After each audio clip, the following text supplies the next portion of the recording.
hora da AmCham Angola. A hora da AmCham Angola, o seu magazine de negócios. Acompanhe aqui todas as novidades sobre as relações comerciais, educacionais e culturais entre Angola e os Estados Unidos da América.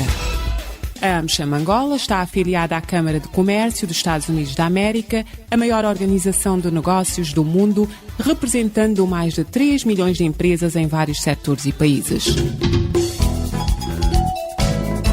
A hora da AmCham Angola. Todas as quartas-feiras, das 10 às 11, nos 95.5 FM. Luanda, Antena Comercial. A AmCham Angola surge para poder reforçar as condições que possam sustentar a atividade das empresas americanas em Angola. Ela assenta essencialmente em 4 pilares: as relações comerciais, económicas, educacionais e culturais. Tendo em conta a questão comercial, vê-se com alguma preocupação o facto de as trocas comerciais entre os Estados Unidos e Angola venham a declinar, pese embora haja um equilíbrio ou uma constância em relação aos níveis de exportações dos Estados Unidos para Angola, mas as exportações de Angola para os Estados Unidos vêm a declinar desde 2008, onde houve o pico dessas trocas comerciais, um valor de 20,6 bilhões de dólares, e neste momento resumem-se em 4 bilhões. Do ponto de vista económico, as empresas americanas estão presentes em toda a parte do mundo e quando elas aparecem no mercado têm a tendência de criar empregos e participando exatamente no desenvolvimento do país anfitrião. Do ponto de vista académico, a AmCham está bastante ansiosa no sentido de encontrar mecanismos que aproximem pelo menos as instituições académicas a nível das universidades. Existem várias universidades nos Estados Unidos que estão interessadas em interagir com universidades em Angola no sentido de poder contribuir na melhoria de formação e de educação dos quadros nacionais. Falou Pedro Godinho, o presidente da AmCham Angola, a Câmara de Comércio Americana em Angola.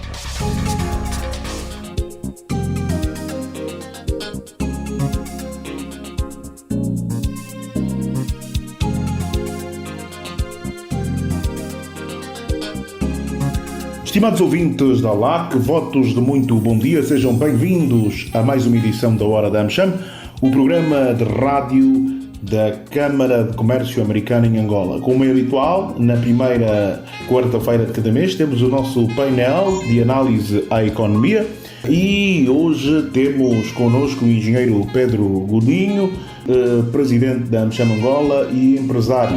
Também connosco está o Dr. Augusto Fernandes, membro deste painel. Passamos então a saudar. Bom dia, engenheiro Pedro Godinho. Muito bem-vindo ao painel de economia da Hora da AmCham. Muito bom dia, Joel. Um bom dia extensivo, meu camarada e amigo, colega de painel. E um bom dia extensivo também aos ouvintes da Rádio LAC. E um especial bom dia para os membros da AmCham Angola. Muito bem, engenheiro Pedro Godinho, muito obrigado. Vamos então também saudar o Dr. Augusto Fernandes. Dr. Augusto Fernandes é economista e é membro deste painel.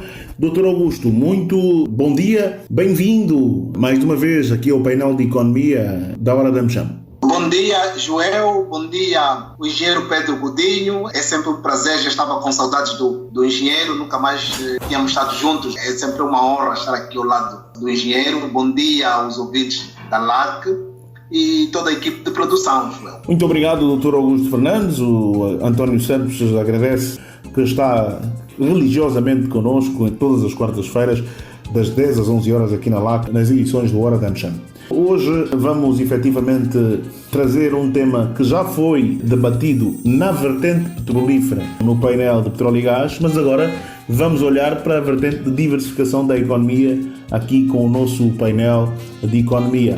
Vamos falar da transição energética, as fontes de energia em Angola, que Angola precisa apostar para manter as exportações a curto prazo. Vamos tendo cada vez mais notícias de situações como, por exemplo, commodities como o cobre, que vai valorizando, como o hidrogênio, como a energia eólica, energia solar e outras renováveis. Destas que mencionei, somente o hidrogênio e o cobre são exportáveis por via do navio, né? As outras também podem ser exportadas e têm preços que, principalmente o cobre, que está a preços muito elevados.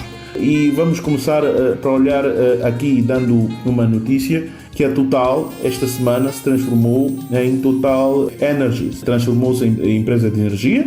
Em francês, podíamos dizer Total Energie. E agora a Total tem no seu portfólio outros ativos, não é? Que não apenas os ativos de petróleo. Começa a transformar-se numa empresa. Eu posso fazer aqui este enquadramento para os membros do nosso painel, o que significa transformar a Total em Total Energia, significa que ela está a investir, e Angola já começou, a investir noutras energias, na energia eólica, no hidrogênio. A Total está a investir em outras fontes. E segundo se diz, a energia vendida aos seus clientes em 2019, de acordo com uma amostra da Total, que é o maior operador em Angola, produtos de petróleo e gás na Total agora são 55%, gás natural 40% e eletricidade está em 5%. Ao transformar-se em empresa de energia, a empresa abraçou a meta de reduzir o seu portfólio de petróleo dos atuais 55% para 35%, uma quebra de 20%.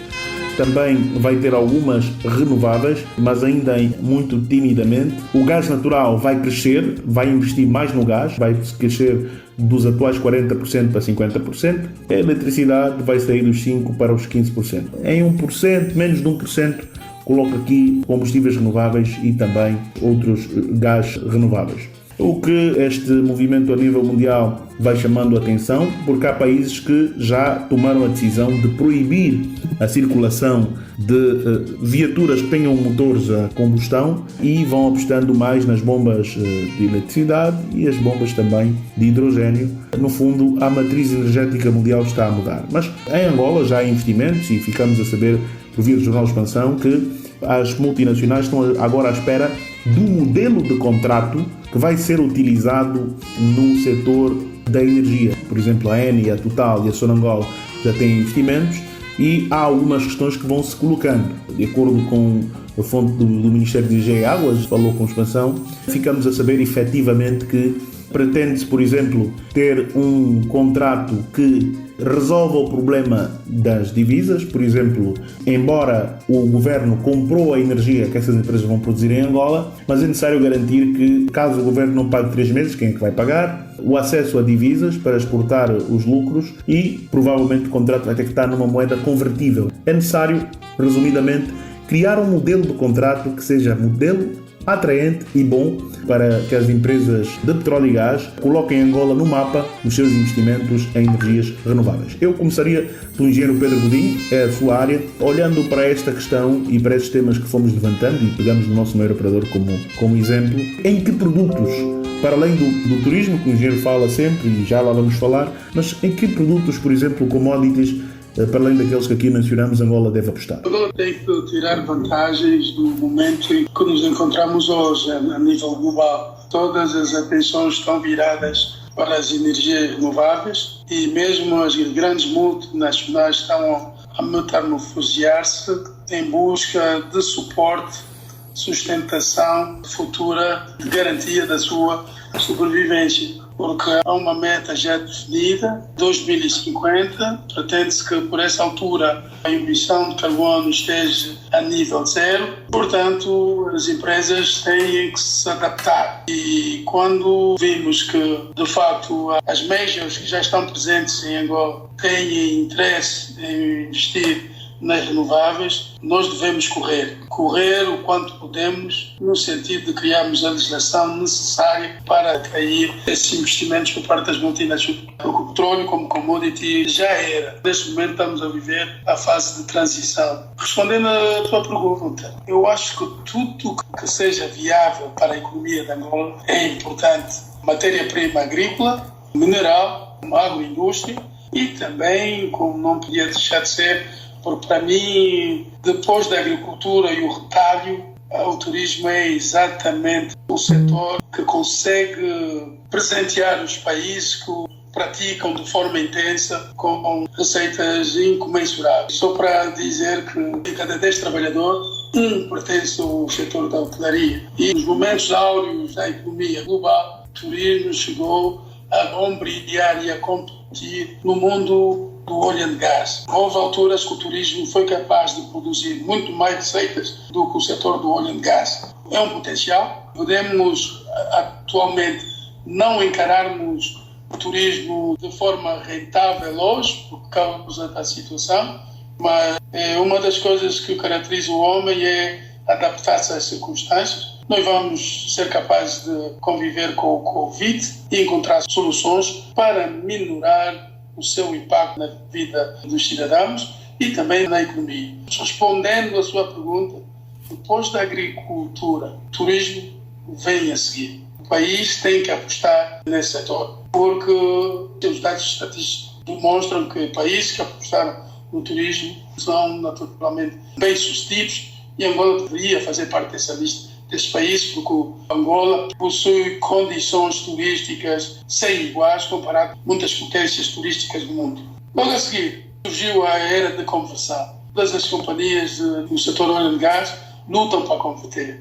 Angola não tem as condições ideais para que pense imediatamente numa conversão, porque durante os mais de 60 anos que Angola vem produzindo petróleo e atingimos exatamente o pico de 2 milhões de barris dia em 2008, as empresas angolanas não foram capazes de produzir mais do que 2% do volume total de produção do país, até a presente data. Portanto, se em 60 anos a produzir petróleo, Angola não conseguiu ir para além dos 2%, eu vejo com alguma dificuldade ver as empresas nacionais agora entrarem logo a seguir para o setor das renováveis, que neste momento ainda é dispendioso e neste momento está numa fase de investigação, descobertas e, portanto, o que eu penso que neste cenário de transição energética que Angola deve fazer é abrir o mercado com legislação e com condições de doing business favoráveis para seduzir as mesmas multinacionais que já cá estão produzindo petróleo. Essa deve ser seguida pelo país. Criar essas condições, porque sabemos nós que essas multinacionais já enfrentam muitas dificuldades no mundo financeiro em mobilizar recursos para investir no óleo, sobretudo no óleo. Projetos de produção de petróleo hoje têm N dificuldades em encontrar financiamentos, as empresas têm dificuldades em obter créditos para desenvolver esses projetos. Enquanto as instituições financeiras fecham o crédito, elas estão neste momento a abrir e estimular financiamentos e recursos para as renováveis. Assim sendo, nós temos que fazer para acompanhar essa evolução e esse desenvolvimento é criarmos mecanismos de sedução a essas empresas. Felizmente já temos conhecimento e que haja um projeto concebido para a província do Namibe, onde a Sonangol, em parceria com a ANI, vão desenvolver um projeto de fontes renováveis, painéis solar. Portanto, são os aspectos que neste momento apraz-me abordar, mas as linhas de orientação, as linhas estruturantes devem assentar exatamente nessa questão. Agricultura, turismo e nas renováveis, sempre em parceria, criando mecanismos de atração de investimentos nesse sentido. Muito bem, muito obrigado, engenheiro Pedro Godinho, ele que é presidente da AmCham e membro deste painel. Hoje, caro ouvinte, está a acompanhar o programa A Hora da AmCham.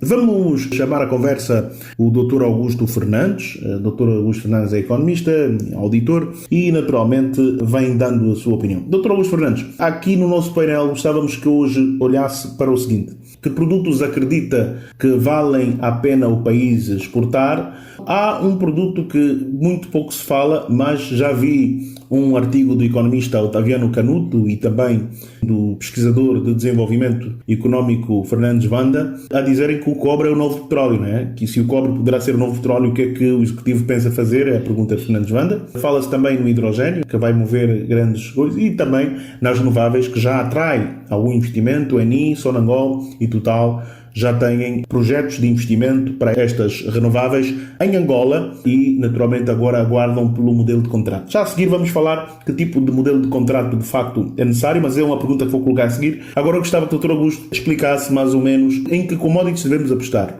O cobre, fala-se que agora está em $4.000 a tonelada, mas prevê-se que poderá estar entre os 15 mil e 20 mil dólares por tonelada métrica já em 2025. E, já para aqui, para pôr um pouco mais de informação sobre essa questão do cobre, dizer que, porque é que ele se diz que é novo petróleo, cada commodity tem suas tendências nos metais.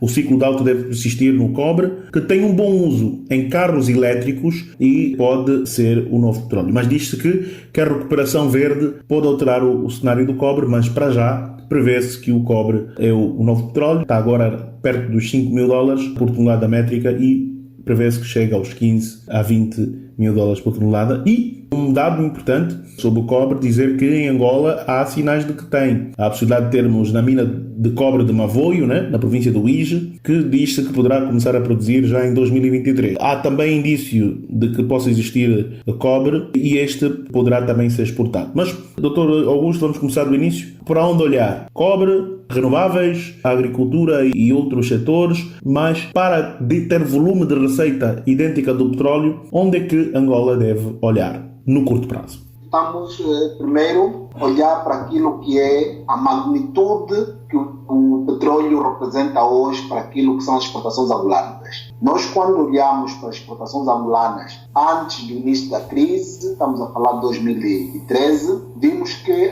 as receitas líquidas, aquilo que é a exportação do petróleo, não é aquilo que fica para Angola para poder sustentar as suas importações, vimos que estava em torno de 20 mil milhões de dólares. Isto é que Angola precisa para viver e garantir tudo o que tem. Se tudo se permanecer constante, não tivermos indústria nacional a funcionar e estivermos a exportar o palito de dente, o arroz, a puba lá de fora, né? Angola precisa de 20 mil milhões de dólares para poder garantir isto. E nós dois temos que ver, se não tivermos petróleo, vamos deixar de exportar e vamos deixar de ter receitas, vamos deixar de ter divisas na magnitude de 20 mil milhões de dólares para poder garantir tudo. Hoje, em 2020, temos cerca de 10 mil milhões de dólares ano para poder garantir as importações do consumo angolano. Estamos nos gritando que não chega. Se importar carro, não importa fuba. Se importar fuba, não importa óleo. Se importar óleo, não importa arroz. Quer dizer, os 10 mil milhões de dólares não chegam. Então, o que Angola precisa para garantir aquilo que é o seu consumo doméstico de produtos importados são cerca de 20 mil milhões de dólares. Hoje estamos a dizer que vamos deixar de ter o petróleo. Se a gente deixa de ter o petróleo, amanhã mesmo, o petróleo a nível do mundo torna-se igual a cinza, não vale nada. Angola deixa de ter os 10 mil milhões de dólares, tem hoje para garantir a importação. Então, o que nós devemos pensar enquanto angolanos é onde vamos buscar 10 mil milhões de dólares para poder garantir aquilo que nós precisamos para o consumo. E nós não podemos inventar, temos que ver, temos que olhar o que é que o mundo vai precisar. De matéria-prima que ela tem, vamos cadastrar as matérias-primas que temos e vamos nos perguntar o que é que o mundo vai precisar de todos os dias. O petróleo é algo que nós podemos chamar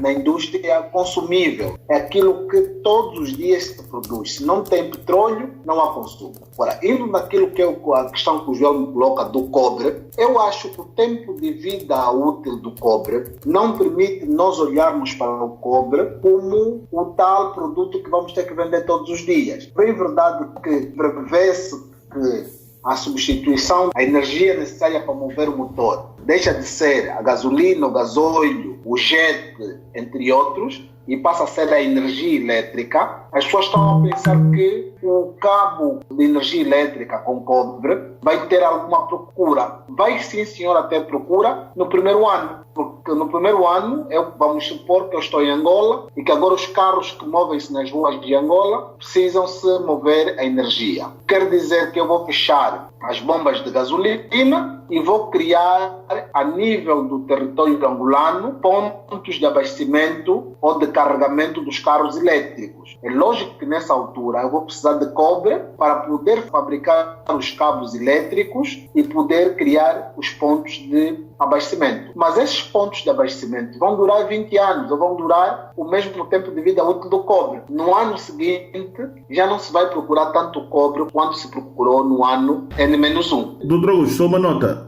Para os carros elétricos é que vão ter não só cobre, dizem que até a sucata de cobre vai ter procura, diz o economista brasileiro e que foi diretor do FMI, Otaviano Canuto. Concordamos com ele. Só que a procura pelo cobre vai ter um pico de crescimento no primeiro ano, provavelmente primeiro, segundo ano, e no terceiro ano ela vai cair, porque o tempo de vida útil do cobre não lhe permite ser uma matéria-prima renovável periodicamente. Eu compro o cobre hoje, estendo daqui para Benguela e vou criando os vários pontos de abastecimento dos carros elétricos, por exemplo, e eu só vou substituir essa conduta de fio que vou estender provavelmente daqui a 10 ou 15 ou 20 anos, e nós podemos ver aquilo que é a instalação elétrica que fizemos na nossa casa com cabos de cobre. Nós fizemos hoje e às vezes fica 100 anos ou 30 anos se não haver um curto-circuito que queima a instalação, não precisa de trocar o cabo. Lembrar que o petróleo era aquele combustível que se precisava todos os dias. Eu penso que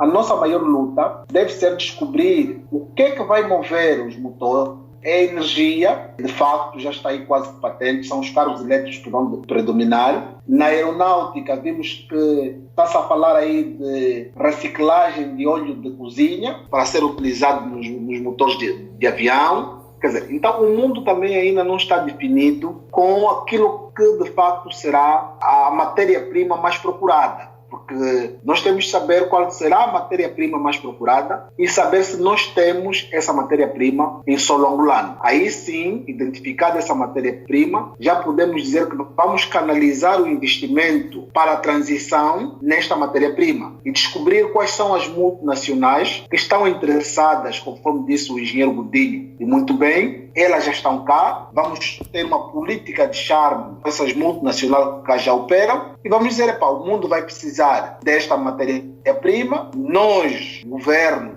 vamos criar todo tipo de contrato de facilitação, desde exportação de capital, importação de capital, pagamento de mão de obra estrangeira, entre outros, para podermos ter um investimento e ter essa indústria aqui a funcionar. Mas é necessário já haver uma investigação profunda e nós temos que ter um centro de estudo nessa altura, uma agência nacional angolana criada especificamente para liderar esse estudo. Temos que saber o que é que vai ser matéria-prima mais procurada a nível do mundo. Porque nós, enquanto angolanos, se não tivermos divisa para importar aquilo que consumimos, não vamos conseguir sobreviver. Nós precisamos de garantir que vamos ter dinheiro para ir lá para fora comprar o sapato, a roupa, ou mesmo comprar a indústria para produzir o sapato aqui, para produzir a roupa aqui. Precisamos de divisa para importar esta maquinaria. E fica cada vez mais preocupante, porque os relatos que vêm todos os dias não são bons. Lemos essa semana que a produção de petróleo para o mês de junho vai cair para níveis idênticos de 2007 ou 2008. Vamos produzir abaixo de 1 milhão de barris por dia. Se nós já estamos à procura de divisas, estamos à procura de exportar mais para poder ter mais dinheiro e poder garantir a diversificação da economia, seja pelo turismo, seja pela a produção do arroz e do feijão a partir de Angola, nós precisamos de divisa.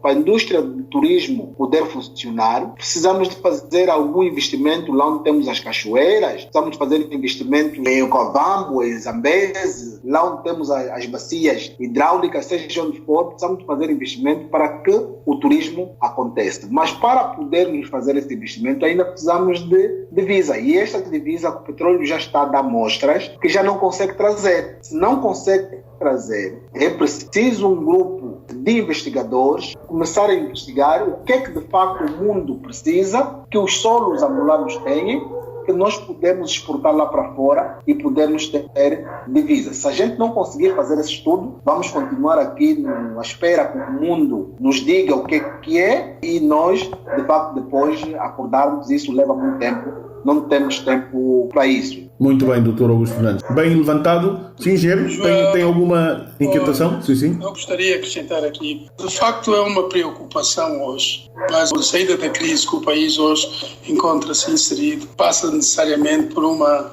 diversificação da economia do ponto de vista real. Eu ia dizer, o João começou por falar do cobre. Era bem importante saber se Angola tem reservas bastante para poder garantir a sua. Gostaria tão somente voltar fazer um rewind à história, em que a história desse país, 1973, a economia desse país estava exatamente em franco crescimento e o petróleo na altura só representava 10% das receitas do país. 90% eram garantidos exatamente pela produção agrícola e agroindustrial. E Angola era dos países em África cuja economia fazia parte dos top 10. Eu acho que não precisamos reinventar a roda. Temos sim que investir nesses recursos. E quanto ao petróleo, tendo em conta o deadline 2050, ainda temos 29 anos. O que é importante para Angola é, nesses 29 anos, Angola continuar a produzir e fazer investimentos sustentáveis. Os recursos provenientes serem utilizados para alavancar os outros setores e não esbanjarmos sentados à sombra da bananeira, dormirmos e sonhando com os petrodólares. É o que aconteceu. Há uma estratégia que foi definida, brilhantemente definida, e que se fosse aplicada, hoje Angola estaria a produzir acima dos 3 milhões de barris dia. Vendendo a $10 ou a $20, Angola estaria no topo. O país não estaria a ver a crise atual que se encontra. Não teria tanta miséria como vivemos hoje. Este é o decreto 8/13, que se previa o trabalho de investigação, pesquisa, exploração das demais bacias existentes no país. Porque desde 1950, quando começaram a recrudescer a atividade de produção de petróleo, começou a recrudescer, que Angola só produziu em 2 bacias, a bacia do Congo e a bacia do Kwanza. Kwanza e onshore, Congo, onshore e offshore. Deixamos-nos sentados, deixamos-nos levar, exatamente, deixamos-nos embriagar pelos petrodólares e hoje estamos a pagar essa fatura.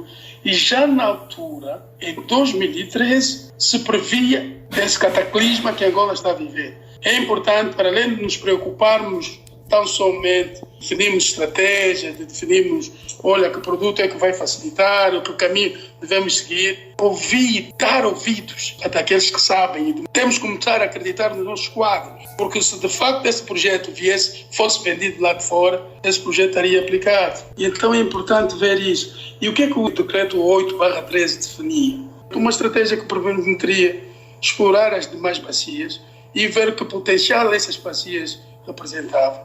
E já em 2008, Angola tinha dado bom os 2 milhões de barris dia, e a pretensão é, com mais descobertas nas demais bacias, é para podermos então garantir a substituição dos campos velhos pelos campos novos. Usamos os braços, deixamos-nos levar exatamente por aí com os petrodólares, porque Angola é rica com petróleo, e o produto resultante desse petróleo não foi utilizado para alavancar os outros setores da economia. Portanto, Joel, muitas das vezes a riqueza de uma nação não depende exatamente dos recursos naturais que tem, a forma como esses recursos são geridos. Temos, por exemplo, o caso da Finlândia, que apresenta um dos maiores índices de desenvolvimento humano, não tem petróleo, não tem diamantes, não tem quase nada. Mas o que é que tem? Recursos humanos. O que é que fazem? Investem em recursos humanos, no conhecimento. Okay. Portanto, o problema de Angola já não passa mais pelos recursos, porque Angola, os recursos, se fossem parcimonialmente, inteligentemente geridos, nós poderíamos fazer parte do top 20 dos países mais desenvolvidos do mundo, porque temos recursos bastantes. Agora, o que é preciso é trabalhar na mentalidade, nos princípios de gestão. E hoje, realmente, para mim, já não é relevante discutir essas discussões de se é petróleo, se é renovável, como é que Angola pode sair da crise, como não é. Angola pode sair da crise dando de mentalidade, dando ouvidos àqueles que sabem, àqueles que durante 20, 30 anos estiveram a trabalhar no setor, por exemplo, seja que setor for, mas nesse caso particular o do petróleo, onde já existia essa estratégia, que seria aplicada num período de 10 anos, com um investimento de 800 milhões de dólares ano, mas esses 800 milhões seriam investidos pelas empresas multinacionais. Angola, o Estado de Angola não teria que fazer esse investimento. Esse seria uma moeda de troca. Faria assim investimentos, mas as empresas operariam com o produto petróleo. Nós estaríamos muito longe. Por mais teoria que a gente tenha e hoje e acompanhe no mundo, vamos ter passado pelo cobre, pelo gás, pelo petróleo, pelo diamante, se não mudarmos de mentalidade, se não apostarmos na gestão parcimonial e inteligente dos recursos, havemos de continuar sempre com o estatuto de pedintes. Nós, por tudo e nada, pedimos. Gostaria de realçar isso. Em 1973, Angola estava num grande boom. Essa cidade de Luanda foi construída com café. Esses prédios, esses edifícios que saem, Fortaleza de São Miguel, agora o Museu das Forças Armadas, até o Porto de Luanda, e todas aquelas construções à volta do porto foram construídas com café. Cabral, Moncada, Alvalade, com café, e não petróleo. O petróleo só representava 10%. Agora, o que é que aconteceu? Era uma gestão responsável, né? Sustentável. Por mais bilhões que a Angola possa ter, a partir dos recursos, não iremos a lado nenhum do facto que não mudamos o quê? A hora da AmCham Angola, o seu magazine de negócios. Agora é o momento de intervalo. Angola é uma das grandes potências em África, sendo um dos 3 parceiros estratégicos que temos no continente, a par da África do Sul e da Nigéria. A grande importância desta parceria é podermos ter uma série de diálogos de trabalho ao mais alto nível, o que significa que os problemas são resolvidos mais rapidamente. Temos um diálogo bastante dinâmico na área econômica. A presença de companhias americanas cá em Angola é muito forte e tem um peso importante na economia deste país. O nosso debate com o governo de Angola passa também pelas áreas da política, segurança regional, direitos humanos, tráfico de pessoas e, sobretudo, pelas áreas da saúde e da energia. Para nós, esta parceria representa o forte compromisso dos Estados Unidos para com Angola, que é um país cada vez mais influente em África e no mundo. Continuamos a trilhar caminhos certos e seguros rumo a uma cooperação mais robusta em benefício mútuo dos povos angolanos e americanos. Falou Nina Fai, a embaixadora dos Estados Unidos da América em Angola. Angola é o terceiro principal parceiro dos Estados Unidos da África subsaariana. Para esse efeito, estão no país empresas de todos os setores de atividades. Uma delas é membro da AmCham, a Chevron, que opera em Angola com o nome Cabinda Gulf Oil Company. Vamos ouvir o testemunho da Chevron e aquilo que é a expectativa da Chevron na AmCham Angola. The establishment of the AmCham in Angola creates a unique opportunity to strengthen U.S.-Angola commercial and economic relations. O estabelecimento da AmCham em Angola cria uma oportunidade única para fortalecer as relações comerciais e económicas entre as duas nações. Acreditamos que as oportunidades de benefício económico e financeiro mútuo continuam por ser exploradas. The Chamber has the potential to be a critical tool in the Angolan government's efforts to diversify the economy. Esta Câmara tem o potencial para ser uma ferramenta crítica nos esforços do governo angolano para diversificar a economia. We are confident that the values, goals and objectives of the Chamber complement those of Chevron and will result in a deepening of commercial and diplomatic relations between our two countries. Estamos confiantes de que os valores, metas e objetivos da AmCham complementam os da Chevron e resultarão no estreitamento das relações comerciais e diplomáticas entre os nossos dois países. Juntos, podemos fazer a diferença e contribuir para aproximar Angola e os Estados Unidos da diplomacia económica. Falou Judy Moses, diretora-geral para o desenvolvimento de ativos da Chevron Cabral. Voltamos. Continua a acompanhar a hora da AmCham Angola, o magazine dos negócios entre Angola e os Estados Unidos da América. Uma oferta da AmCham Angola, uma afiliada da maior organização de negócios do mundo, a Câmara do Comércio dos Estados Unidos da América. Estamos a acompanhar a hora da AmCham Angola, o programa de rádio sobre as oportunidades de negócios e as relações comerciais, educacionais e culturais entre Angola e os Estados Unidos da América. Todas as quartas-feiras, das 10 às 11 horas, aqui na LAC.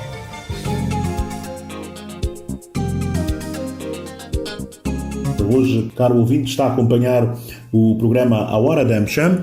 Vamos chamar a conversa o Dr. Augusto. Vamos agora olhar para a questão da atração. Claro que tem que se investir num homem, que é o fator principal, mas o engenheiro e o Dr. Augusto tocaram num aspecto. Falávamos que as multinacionais de Angola e Total têm projetos de investimento nas renováveis no Namíbia e no Lubango, aguardam pela finalização do modelo de contrato de concessão para a produção deste tipo de energia, para avançar com os investimentos de aproximadamente 100 milhões de dólares apurou a expansão. 4 semanas depois de anunciada a intenção de investimentos, fonte do Ministério da Energia e Águas revelou que o Ministério está neste momento a finalizar os contratos de concessão da produção de eletricidade. O que neste momento preocupa os investidores são aspectos como a conversibilidade da moeda, o acesso às divisas e a decisão de quem vai pagar estas multinacionais caso o comprador, o Estado, que vai comprar a energia que elas vão produzir, não seja paga em 3 meses, disse fonte do Ministério da Energia e Águas à expansão. O que eu pergunto primeiro ao Dr. Augusto Fernandes, depois ao engenheiro. Dr. Augusto Fernandes, como garantir que esses problemas que foram aqui levantados pelo Ministério dos Petróleos, que preocupam as petrolíferas para investirem mais aqui na energia, como conversibilidade da moeda, né, de pagamento, o Estado vai comprar energia, vai pagar em quantos? Mas será que vai ser indexada? Não vai ter indexação? O acesso às divisas e a decisão de quem vai pagar estes montantes caso o comprador, seja o Estado não paga em 3 meses. Acham que é possível satisfazer esta expectativa? Que aspecto as pessoas e as entidades que estão a trabalhar nesse modelo de contrato devem ter em conta para atrair cada vez mais multinacionais? Augusto Fernandes, começamos por si. Correto, Joel. Aqui isto nos remete àquilo que o engenheiro falou e muito bem. O engenheiro Godinho fez aqui a explanação bonita, a melhor sempre. Educação, a disciplina orçamental. Joel, enquanto nós não acabarmos com termos, rubricas escritas no OGE, que no final do ano não são pagas, vamos ter as tais ditas dívidas comerciais, a dívida pública interna, porque a dívida pública interna não financeira, que no final do dia é dívida comercial, são aqueles bens e serviços que o Estado utilizou das empresas e não pagou. E nós vimos que quando o presidente da República de Angola, Sua Excelência, presidente João Manuel Gonçalves Lourenço, desloca-se para Portugal, para a França, para qualquer parte do mundo, e tivemos há pouco tempo aqui o primeiro-ministro espanhol, do governo espanhol, a primeira coisa são os outros presidentes a reclamarem da dívida que o governo angolano tem com as empresas daquele país que operaram em Angola. Quer dizer, e não é dívida de 1 ano, 2 anos, 3 anos, são dívidas de 10 anos, 15 anos, depois as dívidas públicas caem no ridículo de dívida falsa, dívida fantasma, etc. Mas isso tudo tem a origem naquilo que nós chamamos de disciplina orçamental. Não pagar nada que não esteja escrito no orçamento. Não pagar rubricas que estão inscritas no orçamento, mas que o valor da rubrica é 10, no final do ano o gestor pagou 20, não deu explicação a ninguém. Por outro lado, aquela despesa que não estava inscrita no orçamento, que ele contratou, o orçamento prevê normas para isso, que é a cabimentação, porque toda despesa cabimentada, mesmo que não for paga, acaba por ter uma dívida pública reconhecida. Agora, o que nós temos assistido é que os gestores das unidades orçamentadas não pagam e não cabimentam. Está aqui um descumprimento da regra orçamental. Já descumpriu porque não ter contratado somente aquilo que devia contratar. Está aqui a descumprir pela segunda vez, a não cabimentar aquilo que contratou que não estava previsto. Então, esta preocupação de não me vai pagar, tanto o empresário angolano, o empresário nacional, tem quando vai se relacionar com o OGE, ou vai prestar serviço, ou vai vender um serviço ao Estado, quanto o empresário estrangeiro também tem. É só ver que uma das exigências do FMI, do acordo que assinou com o governo de Angola, é acabar com os atrasados. Não há razão para haver atrasados orçamentais. Quando nós vimos que há unidades orçamentadas que ao longo do ano pedem créditos adicionais, pedem contrapartidas orçamentais, está previsto na Lei do Orçamento Geral do Estado, que depois do primeiro semestre as unidades orçamentadas podem fazer contrapartida orçamental. É o governo pedir ao Ministério das Finanças que retira dinheiro de uma rubrica onde ele está a utilizar menos, que previu muito e está a acontecer pouco, para alocar para uma outra rubrica onde ele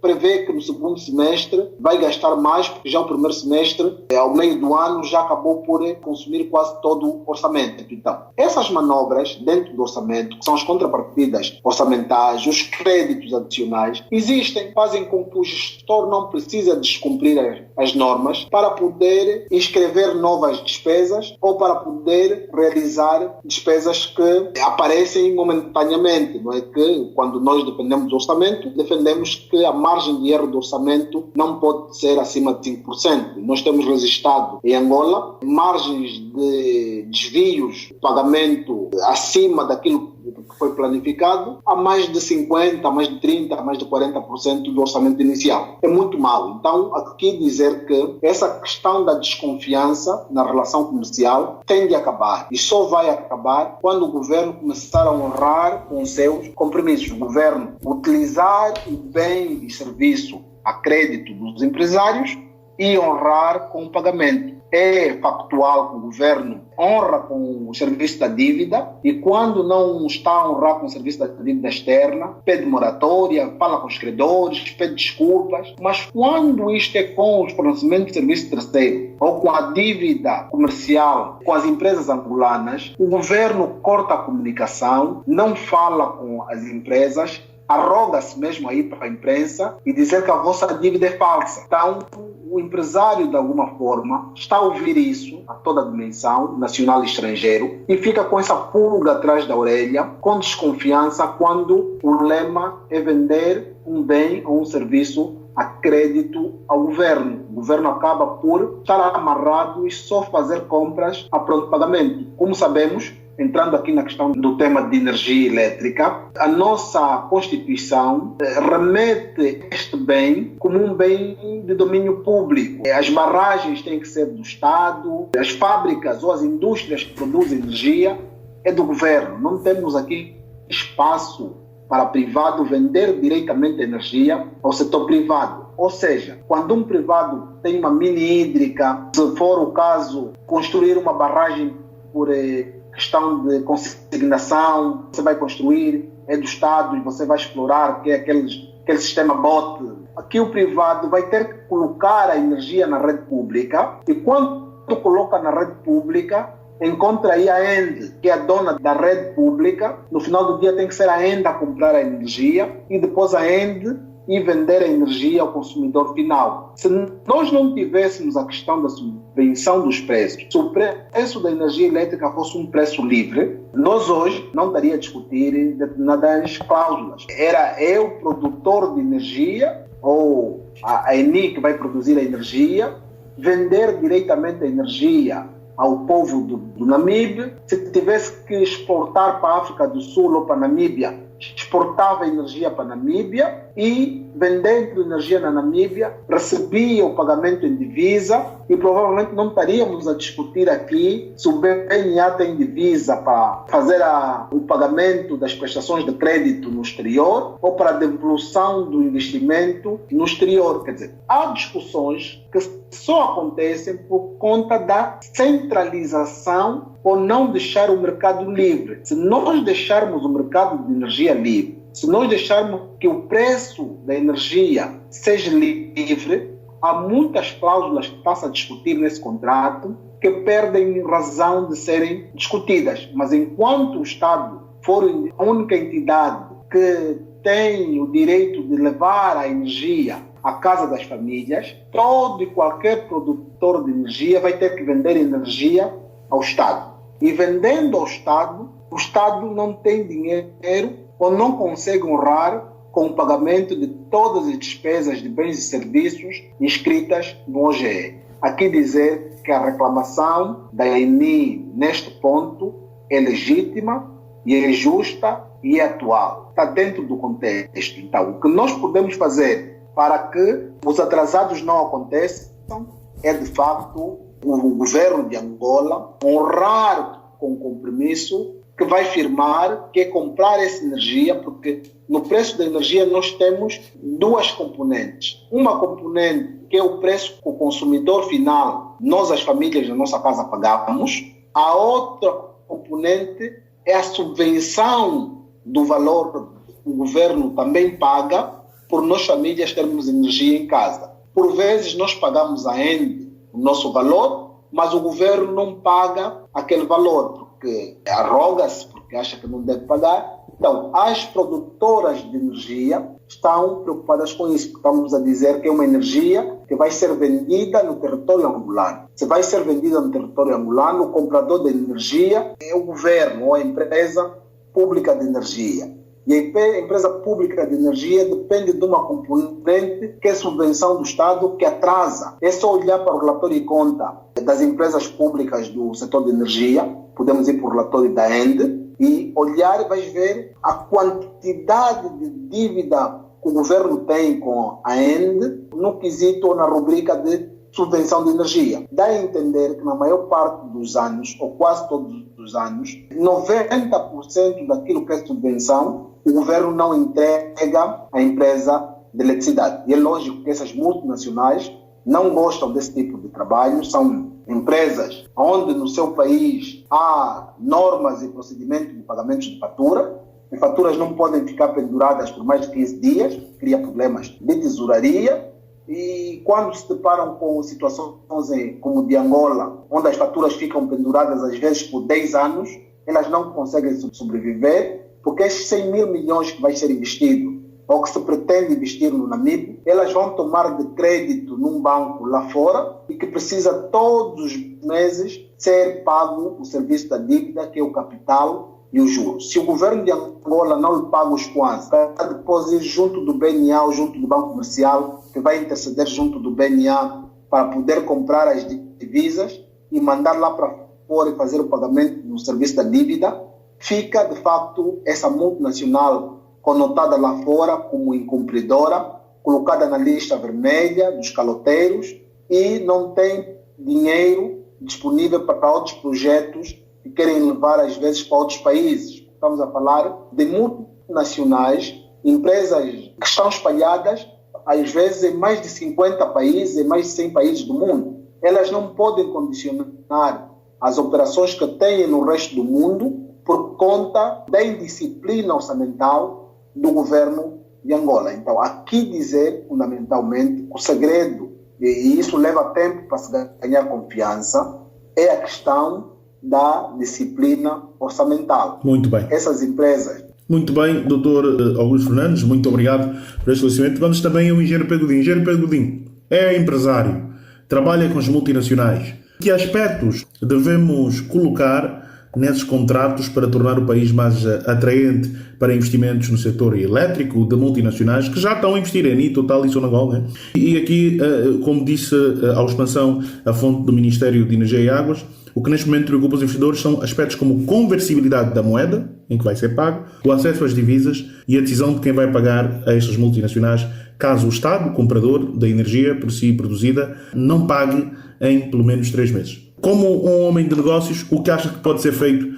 para tornar o modelo de contrato de Angola um dos mais atraentes e que atraia mais investimentos das multinacionais que já cá estão? Eu acho que, do ponto de vista empresarial, quem tem que fazer um investimento numa determinada circunstância e clima de negócio, é preciso avaliar a viabilidade do investimento ou não. E eu acho que, em relação a Angola, há aqui um problema particular que é preciso prestar atenção. É certo que o país é enorme e os investimentos que estão a ser feitos agora a nível de produção de energias hidroelétricas é grande.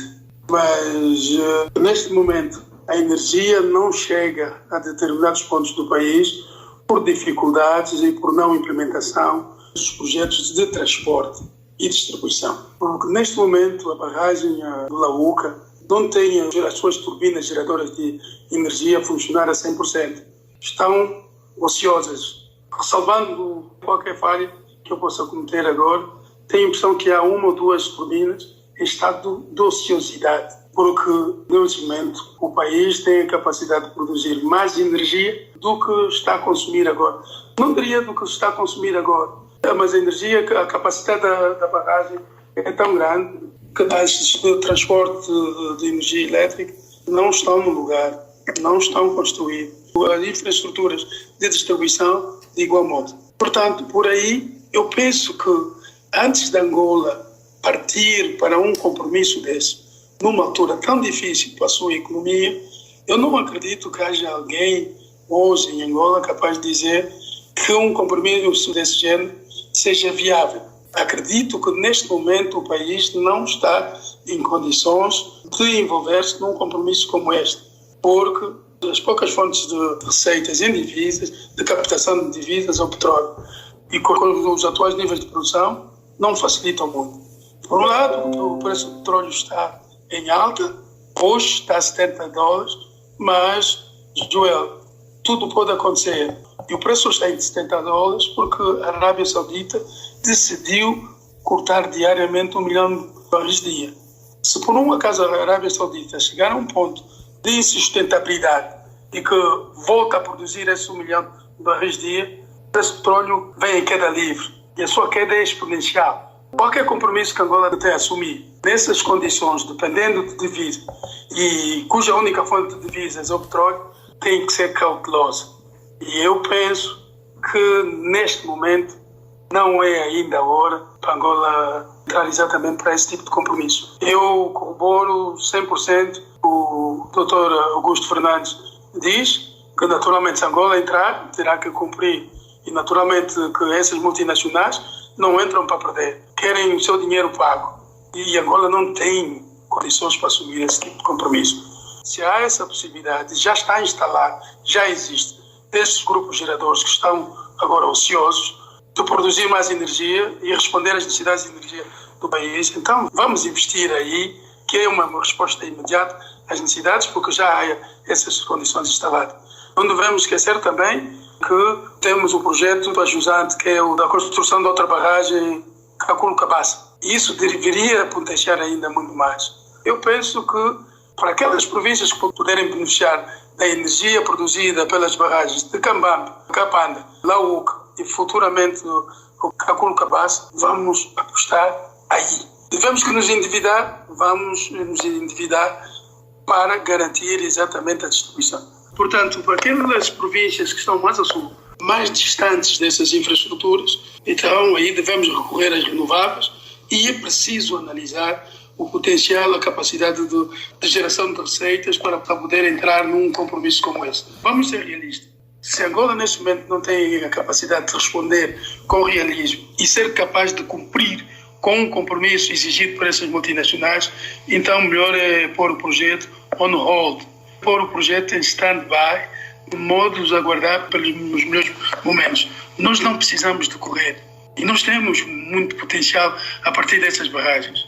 Se devemos fazer, vamos por aí. Agora, criadas as condições, se a Angola deve tornar-se autossuficiente do ponto de vista alimentar, uma vez que as pressões juntos do BNA deixarem de existir para importar a cebola, o tomate e todos os produtos agrícolas, como acontecia em 1973, naturalmente sobrará dívidas para poder garantir isso.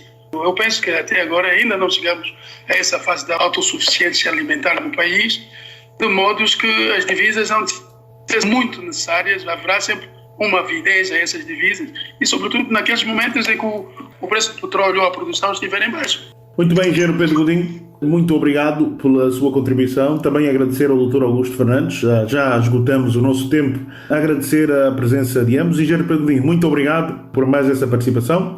Esperamos contar consigo em próximas ocasiões. Sim, senhora Joel, muito obrigado pela oportunidade. Vamos tentar dar a nossa contribuição onde for possível. Ok. Dr. Augusto Fernandes, muito obrigado. Esperamos contar consigo em próximas ocasiões. Obrigado, Joel, e aqui um abraço para o engenheiro Pedro Godinho. É sempre um prazer estar aqui com o engenheiro. De igual modo, faço das minhas palavras as suas. Para mim é sempre uma grande satisfação poder contar consigo e poder contar com a sua participação religiosamente no programa, quando assim é esperado. Obrigado, engenheiro. Muito bem, vamos então também aqui agradecer aos nossos ouvintes por estarem do outro lado, ao António Santos e Joel Costa despedem-se. Chegamos ao fim de mais uma edição da Hora da AmCham, o programa de rádio da Câmara de Comércio Americana em Angola. Hoje estivemos a discutir que caminhos para Angola, efetivamente, no curto prazo, substituir o que vai perder com a exportação de petróleo. Não estamos a dizer, aqui uma nota importante, que o petróleo vai acabar. Na década de 70, o petróleo dependia 50% da matriz energética mundial. Hoje está na casa dos 30%. Então é importante, dos fósseis, estamos a falar a nível dos fósseis. Então é importante que a gente olhe para isso com calma e tranquilidade e espera-se que vai cair para 20%. A própria Total já disse que vai deixar cair os seus investimentos em petróleo dos atuais 50% para 35% e outras empresas vão seguindo o mesmo caminho. Ou seja, o petróleo não vai acabar, vai continuar a ser exportado, só o preço é que vai ser mais baixo e não vai dar tanta receita como dá agora. E é necessário, como disseram bem o engenheiro Pedro Godinho e o Dr. Augusto Fernandes, começar a ver que caminhos seguir para repor o que se vai perder de receita com o petróleo nos próximos 10, 15 anos. Naturalmente que, como disse também bem o engenheiro, de nada vai servir encontrarmos uma alternativa com outra commodity, com outra matéria-prima, se o país efetivamente não tiver capacidade de gestão dos recursos que tem e de multiplicar esses recursos para gerar mais recursos e, naturalmente, gerar riqueza nacional. Ficaram aqui as notas, ficaram aqui as dicas. A todos, continuação de excelente quarta-feira e desejamos, naturalmente, continuação de boa semana. A Hora da AmCham Angola. A Hora da AmCham Angola, o seu magazine de negócios.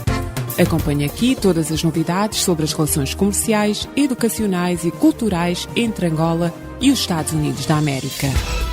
A AmCham Angola está afiliada à Câmara de Comércio dos Estados Unidos da América, a maior organização de negócios do mundo, representando mais de 3 milhões de empresas em vários setores e países. A Hora da AmCham Angola. Todas as quartas-feiras das 10 às 11, nos 95.5 FM. Luanda, Antena Comercial.